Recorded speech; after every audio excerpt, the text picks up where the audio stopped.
Good afternoon, ladies and gentlemen. It's Mark Oldovsky Halpern here for the Sports Insanity Network. I do apologize. Normally, I do have my pre-games and everything, post-games and everything up for Mike Rifkin to get done, but it's been a little bit of a hectic week. So you're going to get a video coverage of what happened during my three games the last week. And we're going to start off with the most embarrassing one by the hat on my head. We had the New Orleans Saints coming into the Dallas Cowboys. God, what a way to fuck up the opening.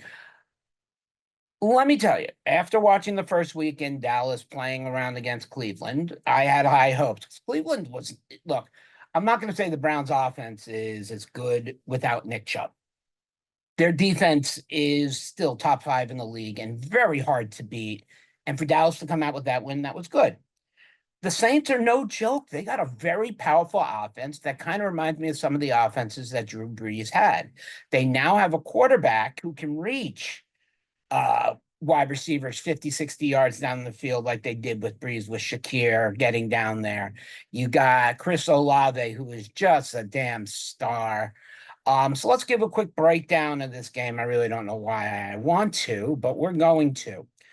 What everyone likes to call a trap game, this to me was not that. The New Orleans Saints, taking nothing away from them, are a damn good football team. Okay. I've always liked Derek Carr since he's been with LA, Oakland, Las Vegas. I don't know. He's been in all three at somehow or some point. He had a great day of 11-16, 243, two interceptions, but one pick. But when you win the game, you can afford to throw a pick. Alvin Kamara was your literal hero of the game.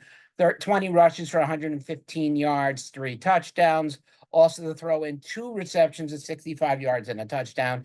You simply cannot let one player rack up almost 200 yards on offense that is not a quarterback. It's just absolutely ridiculous. Rashid Shaheed, I didn't want to brew it up, had another amazing week of four receptions for 96 yards and a touchdown. And then Chris Olave didn't have a touchdown, but only averaged 20 yards per reception. So obviously there are a lot of fails. Let's look at the positives of the Cowboys. Of course, you got to look at your two positives of the Cowboys. Don't tell me Dak Prescott was a positive. He wasn't. The two positives of this game were CeeDee Lamb and Jalen Tolbert. Lamb, of course, had that beautiful, which was really a nice pass by Prescott, a beautiful pass that ended up going for 65 yards and a touchdown, leaving him 4 for 90 on the day with the TD. And then Jalen Tolbert came out with a very big game for 6 for 82, with the Everlessing Braden Cooks only getting 2 for 19.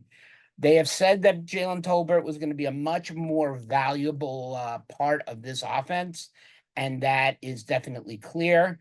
Luke Shoemaker, just to give a good note, did have 6 for 43. It's a nice way to step in for Jason Ferguson, who is down. Let's talk about the elephant in the room, Dak Prescott, 27 to 39, 293, 1 and 2. Unacceptable. Look, Dak, you got paid, you got what you want. Get online. I'm glad this only happened in the second week and it didn't cause a playoff spot. Get online with the team, and we'll get ready for next week. I'll talk about next week in our pregame special, which we'll have in a little bit. Next, we're going to move on to my next good pick of the Detroit Lions, who ended up taking on the wonderful, excuse me, Tampa Bay Buccaneers. I almost said the wrong team again. God, I'm over 2. Baker Mayfield with a mildly good display, 12 of 19, 185, 1 and 1. But here's the shocking thing. Besides Chris Godwin, 117 and 1, Baker Mayfield led the Tampa Bay rushing with 5 for 34. The Detroit defense is well known as a good run-stopping defense.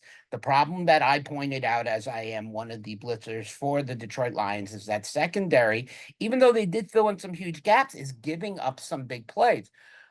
Godwin isn't a young pup, but he's not an old one either. He's right in his prime, so you can't let him get out. And even Mike Evans had something to say. But Baker Mayfield leads the team to 2-0. The Lions fall to 1-1. So let's take a look at the Lions. Jared Goff, 34-55, 307, 2 interceptions, no touchdowns. unprecedentedly unlike him. The running game wasn't getting anything going really. Jahmyr Gibbs did the bulk of the work with 13 for 84. David Montgomery punched one in from 1 yard out, which I kind of feel is kind of a diss to Jahmyr Gibbs, but that's just me. Amon-Ra St. Brown, just keeps shining. 11 for 119. And Jamison Williams putting back together another very big week of 5 for 79, making him really this number 2 wide receiver. But something that should be watched is Jahmyr Gibbs doesn't just do it out of the backfield. He does it outside in the running lanes. And it might not be for a lot of yards. He had 7 receptions for 22 yards, which is not a whole lot. But if it's 7 receptions and you need 3 yards for a first down each time, then it makes sense. This Detroit Lion team falls to 1-1. Do not count them out. The NFC North is a tough division, and we're in the early points of it, and we will definitely see more from it as we come along. Now we're going to come to the team that I was actually, well, not that I was just actually excited. I decided to do the Texas two-step, and I'm handling that, and we're going to give Mike Rifkin the creation credit for coming up with the Texas two-step. And if you run out of water in a well, go piss in it. You'll get some more. Is our Texas line for the week. The Houston Texans moved to 2-0 this week by beating the happily rookie team, the Chicago Bears, by a final score of 19-13. Standout notes for the Houston Texans, obviously CJ Stroud, 23 of 36, 260 and an interception and a touchdown. No interceptions, had a great game. The problem yet again is the running game. Cam Akers led with 7 for 32, and that's not going to get it done. You have Joe Mixon, and he just wasn't going through. And then obviously Nico Collins and CJ Stroud are falling into the old Michael Irvin, Troy Aikman, Peyton Manning, Marvin Harrison, Jerry Rice, Joe Montana, feel here, 8 for 135 and a touchdown. Notably for the Chicago Bears. Look, Caleb Williams is coming out as the golden boy. I remember a year ago, somebody else was coming out as the golden boy, and the team traded everything to get him. Yeah, he's benched. You're not going to bench Caleb Williams in the second game of the season. It's not going to happen. 23 of 37, 174, and 2 interceptions, but this receiving core should not be happening. However, rookie quarterback, has got to have more time to work than a month and a half. So, yeah, they're trying to put it together. But mind you, they are still 1-1. The game moved pretty smoothly. It was mostly a lot of field goals, which was kind of surprising as neither team really could move the ball efficiently. It ended up being put out of reach when Cairo Santos hit a 54-yard field goal to seal the win for the Houston Texans, moving them to 2-0 and the Chicago Bears to 1-1 on the day this weekend. Well, here's something I never thought I would say. The 0-2 Baltimore Ravens are coming to the 1-1 Cowboys for a battle of, I don't even know anymore, for a battle of hopefully a win for the Cowboys because, if I was going to lose one in the first 3, I would figure it would be this one because Baltimore's just that good of a football team. Again, not taking anything away from New Orleans, but I thought Dallas was going to beat New Orleans. Let's face it, every Dallas fan woke up that morning thinking we were going to beat New Orleans. Notable things about this game is the Dallas Cowboys were hit with a number of injury reports, 2 none bigger than Trayvon Diggs and CeeDee Lamb, who are questionable for this game. I really don't doubt that they will suit up as we are now only in Thursday. So, we'll expect more on Friday as we'll see what their practices are, but I'm sure they'll be upgraded to full practices by then. As for the Baltimore Ravens, they don't have a lot of injuries, so we're not going to have to really get into that. But let's talk about the Baltimore Ravens first, before we get to the Cowboys. You got Lamar Jackson, probably next to Patrick Mahomes, the best quarterback in the league. I will stand by that any day of the week. He's passed for over 520 yards this season, 2 TDs and an interception, a lot more than he's been doing in the years. He also leads the team in rushing, which is the thing that bothers me the most. 21 for 167. Yes, over the last few years, that has been Lamar Jackson's thing. He's not just a one-pitch pivotal thing. He can pass, he can catch, and he can run. You go out and sign a guy like Derrick Henry, you got to give him more time, and he's the one who should be leading this team in rushing, not Lamar Jackson. And then Isaiah Likely leading with 137 yards on 11 receptions and 1 touchdown. It's the Baltimore defense that has been letting them down lately. And if the Baltimore defense comes out and allows, I mean, you don't have to really worry much about the Dallas run game. Yeah, it's going to surprise you at times, but you have to think Dallas is a full passing team now. And the reason why I can say this, if we look at our leading rusher, who I don't care, he's on my team. I'm happy he's back. He's going to retire a Cowboy. Is Ezekiel Elliott with 16 carries for 56 yards and a touchdown. He accomplished what he needed to accomplish by getting that touchdown, and that helped. CeeDee Lamb leads them with 151 yards and a touchdown, and then Dak Prescott 472, 2-2. What has to happen in this game is that the Dallas defense is going to have to play more of a upfront while the secondary is going to have to play back, because you cannot give Lamar Jackson more than 3 seconds. After 3 seconds, he's got you. You got to get players in. I would suggest blitzing more. I would suggest making moves, play press, make him challenge, make him force plays. But you're not going to necessarily get it done against this Baltimore Ravens defense if they show up finally. The Dallas Cowboys should have been able to beat the New Orleans defense, but they didn't. I'm never going to call a game a lock unless it's the New York Giants for Bill Murphy there. But this isn't a lock, if anything. This is a Cowboys team that has to come out and has to dominate. This is a Ravens team that cannot afford to lose a game right now. They cannot fall to 0-3 on the season. And this is Fox Sports Game of the Week, and that will be televised on Fox Sports, at least in the Northeast, as this is really one of the biggest games in the week. Moving on to our next fun run. We got the 2-0 Houston Texans against the 2-0 Minnesota Vikings.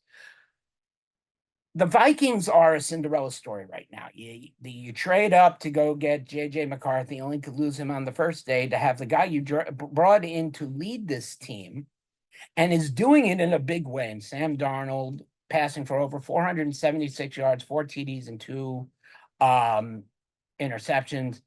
Aaron Jones is on the questionable list for this week, but I do expect him to play. 23 carries for 126. And then, no surprise here, Justin Jefferson leading with 152 yards and 2 touchdowns. The Minnesota Vikings are a solid football team. They got a good runner.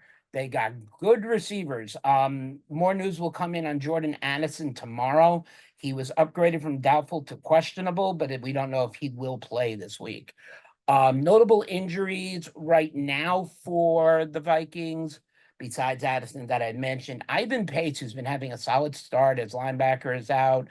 And even though, as I told you, Aaron Jones, I do expect him to play. As for the Houston Texans, they got a myriad of players who are all on the questionable list, from Mixon to Nico Collins and Dalton Schultz. I do expect all of them to play this weekend. What has to happen here? The Minnesota Vikings look, nothing against Sam Darnold. I'll say it before, I'll say it again. I love Sam Darnold when he was drafted by the Jets. I just never thought the Jets did enough. And it goes back to the same thing with Geno Smith. I don't think they did enough to protect him. So Sam Darnold got bounced around, and he landed with the Minnesota Vikings with the hopes of the starting job. Obviously, he had to know that the Vikings were going to try to draft and whatever. He's now the starting quarterback. He has to make the best of it. And right now he's doing it, leading the Vikings to 2-0. Now, the rookie of rookies who was drafted a year ago, CJ Stroud. I have no doubt in my mind that this kid within the next 2 years is going to be in an NFC title game and an AFC title game, and is really going to thrive. From everything from the run game to the pass game to the quarterback play, the defense is just getting better and better. You can't see the Houston Texans not coming out away with a win this week. The problem is for the Minnesota Vikings is the questionableness of Jordan Addison. If he is not able to go and he is not able to be a positive effect, it's going to be a rough day for Sam Darnold as they will double down on Jefferson as Hawkinson is not back yet. And that'll make it for a tough run. And right now, if anything, it would be great for the Houston Texans to go up 3-0 this early in the season. And Minnesota will be right there in the top of the North at 2-1. And I watched this to be a great 1 o'clock game, hoping I'll be able to catch it on a few of my different channels that I get here. Now, we come down to the team that I already have picked for the Super Bowl, and that is the Detroit Lions. Why? Because the Lions did not just surprise everybody there last year. They took taser guns and stunned the NFL league last year and came within reaches of a Super Bowl. Facing a 1-1 Arizona Cardinal team that's starting to find its groove a little bit, where the thing that we were hoping to happen is Kyler Murray to find Marvin Harrison, and the first 2 touchdowns of that happened last week. So for Arizona really to come out here, you need Kyler Murray to play how he's playing. He's passed for over 430 yards, 4 touchdowns. He's a strong quarterback who not only see the whole field, but can beat you with his legs. James Conner, is trucking light along. He's got 172 yards. He's got 2 touchdowns, and he's moving the ball. So instead of 2nd and 2, 2nd and 8, and 2nd and 7, they're working out of 2nd and 6s and 5s, which are much more manageable. And then right now, it's hard to say because they really do it by yardage. Marvin Harrison leads this team with 134 yards and 2 touchdowns. So I apologize, Marvin Harrison Jr. Now, the Detroit Lions, who I expected to really start off 6-0, I'm not going to kid you, fell to 1-1 after a really, really tough loss last week. Excuse me, in an overtime loss. I mean, to the Tampa Bay Buccaneers, it's a tough loss. You don't want to see a loss like that. We had already covered what Goff had done, so they just got to regroup. If you look at what Goff has done on the year, 524 yards, 1 touchdown, and 3 interceptions, it's just unprecedented. Like, they seem to be off. David Montgomery currently leads with 126 yards and 2 touchdowns, but that's not going to stand as Jahmyr Gibbs is becoming the more feature back in this offense and will be doing a lot more. And surprising of the fact, I mean, just because he had a low number first week, Jameson Williams is leading with 200 yards and a touchdown. The wide receivers are there. The tight end is there. The offensive line is there. If this Detroit team is going to succeed, the secondary better start waking up and start playing, because you cannot let teams rule you like this. You were running over these teams like a steamroller on hot pavement with no problem. Go out there and do what you do best. Stop trying to outthink and balance. Go out, go play action on the first down like you did so many times and hit Amon-Ra St. Brown or Williamson for 30, 40 yards. Do a couple screen passes. Get them off their feet. Everybody knows you got a 2 running back system. They're gonna be prepared for it. It's probably one of the best dual running back systems in football. But a team has to become more balanced, and the only way that can happen is if they start working more towards where they were last year. And the only way that's going to happen is by getting this secondary. The linebackers are doing a good job. The defensive line is doing a decent job. The secondary, letting these long 3rd downs and long 2nd down plays, are not doing themselves any favors. So what I expect out of Detroit this week is an onslaught of points. I mean, we do not talk betting or gambling. I would definitely think whatever the numbers would be, I would take Detroit, but you want to know what? We don't gamble here, so that's okay. Not yet, at least. Stay tuned as coming up, as we'll have more from Wishbone Shotgun. We will have more coming out from the face term. We will have more coming out from Breakaway Bandits as hockey season is coming up. We got basketball, which is going to be revitalized, and we are going to be having some special guests come basketball season this year. An actual real person. No, it will not be an animated standstill from Family Guy or Pat Half an Eye Vision Lang. It will be an actual star from the NBA.